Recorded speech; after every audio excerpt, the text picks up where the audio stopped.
10 দিনের মধ্যে যদি অন্তর্ভুক্তি না করা হয় তাহলে আমরা বৃহত্তর আন্দোলন এবং কর্মসূচিতে যেতে বাধ্য হব। কারণ এ সকল আন্দোলন সংগ্রামের সাথে এই লোকগুলার ওতপ্রোতভাবে জড়িত ছিল। মাঠে ময়দানে মামলা হামলা হুমকি ধামকির মধ্যে তারা জীবন অতিবাহিত করেছে। এই আন্দোলন সংগ্রাম তাদের ডাকে সাড়া দিয়ে কৃষক শ্রমিকেরা রাস্তাঘাটে পথে মাঠে ময়দানে ঝাঁপিয়ে পড়েছিল। যারা আজকে ছাত্র বৈষম্যের জন্য নেতৃত্ব দিয়েছে তারা এই কৃষক শ্রমিক ভূমিহীনদের সন্তান। আজকে যারা সমন্বয়ের দাবি করে তারা ভূমিহীনদের সন্তান, কৃষকদের সন্তান, মাঠে ময়দানের সন্তান। তারা মন্ত্রী এমপি অথবা সুবিধাভোগীদের সন্তান নয়।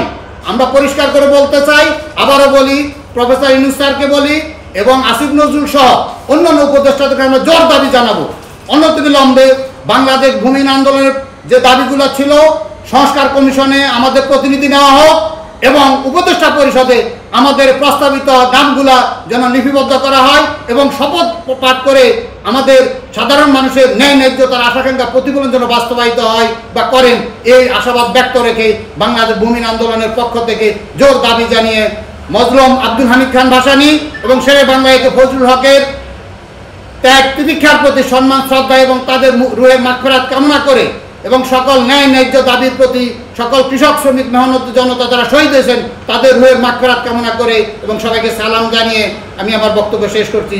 যে বৈষম্য নিয়ে আমাদের আবু সাইদ সর্বপ্রথম বুক পেতে দিলেন, গুলি খেলেন কৃষকের ছেলে, সেই উত্তরবঙ্গের অনেক মানুষ শহীদ হলো। সারা দেশে সে অনেক প্রায় 2000-এর ঊর্ধ্বে মানুষ শহীদ হয়েছেন, কয়েক হাজার মানুষ আহত হয়েছেন। তাদেরকে খোঁজ খবর না রেখে তারা যে উপদেষ্টা সদস্য আছেন, দেখা যাচ্ছে যে এই কুমুরটি কারা ছিলেন এই উপদেষ্টাদের সিলেক্ট করার জন্য।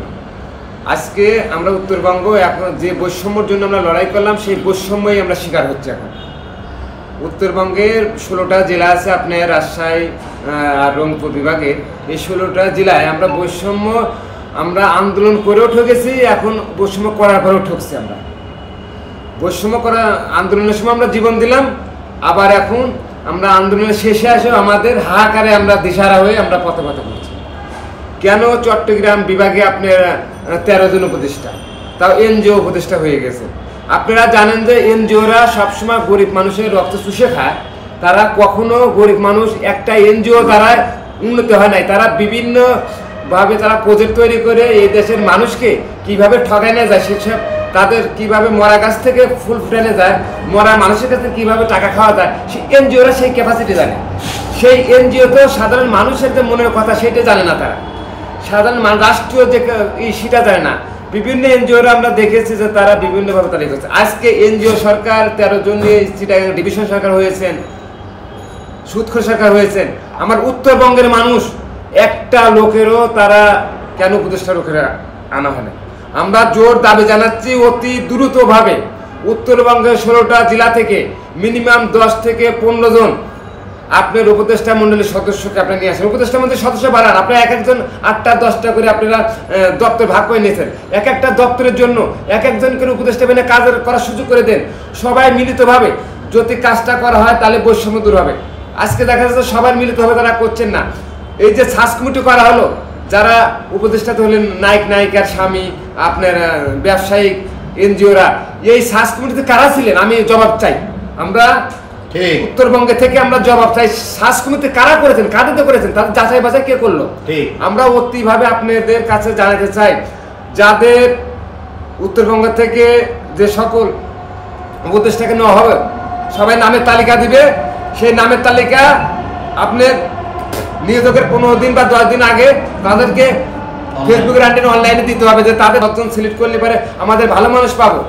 এইভাবে আমরা চাচ্ছি উপদেষ্টা মন্ডলী যারা এখানে দুর্নীতিবাজ আছে তাদেরকে অতি দ্রুত অপসারণ করা হোক। আর আপনার ডিসি, এডিসি, ইউনো, টিওনো বিভিন্ন দপ্তরের সচিব থেকে যারা দুর্নীতির সাথে জড়িত অতি জরুরিভাবে তাদেরকে এখান থেকে সরা দেওয়া হোক। তারা থাকার কারণে শেখ হাসিনা চলে গিয়েছেন, তাদের এই দোষদের রেখে গেছেন।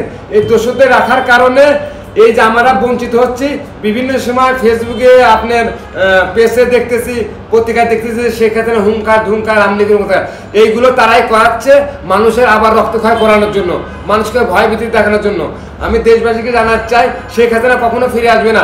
তিনি হুঙ্কার দিচ্ছে, কেননা যাতে তার যে বংশধর রেখে গেছেন বিভিন্ন সচিবদের, বিভিন্ন দপ্তরে তাদের লোকজন, তাদের উপরে যেন কোনো প্রকারে আমাদের যে মূল আকর্ষণটা ছিল যে আমলাতান্ত্রিক এই রাষ্ট্র গঠন করা, সেই আমলা কেন হলো এখন?